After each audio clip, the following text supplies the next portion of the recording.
नमस्कार मंडळी. तर आज आपण बनवणार आहोत चटपटीत अशा हिरव्या वाटाण्याच्या शेंगा. तर त्यासाठी मी हिरव्या वाटाण्याच्या शेंगा घेतलेल्या आहेत, त्या निवडून घ्यायच्या आहेत आणि हिरव्यागार घ्यायच्या आहेत आणि धुवून घ्यायच्या आहेत. एका भांड्यामध्ये तेल गरम करायचं आहे थोडंसं, त्यामध्ये वाटाण्याच्या शेंगा टाकायच्या आहेत,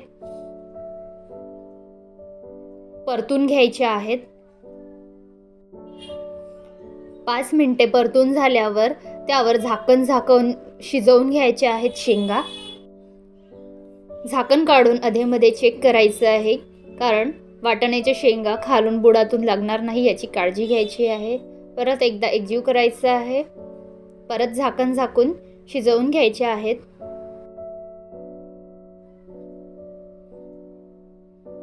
बघायचे आहेत.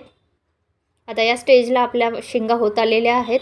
त्यामध्ये आपल्याला मीठ ॲड करायचं आहे.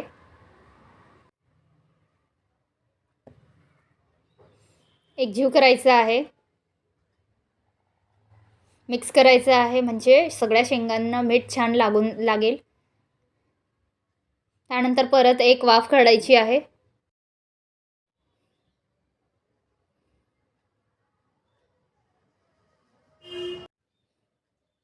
परत चमच्याने हलवून घ्यायचं आहे.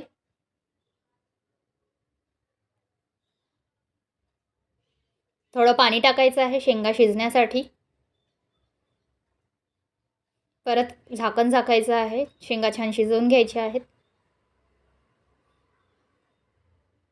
शेंगा शिजत आलेल्या आहेत.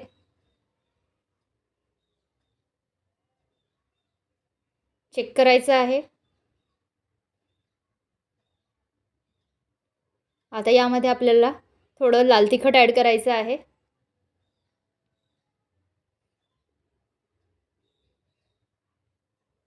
एकजीव करायचं आहे. आपल्या शेंगा रेडी आहेत. तर तयार आहेत आपल्या तळलेल्या वाटाण्याच्या शेंगा. तर यासाठी मी कोवळ्या लुसलुशीत वाटाण्याच्या शेंगा घेतलेल्या आहेत. व्हिडिओ आवडल्यास लाईक करा, शेअर करा, सबस्क्राईब करा.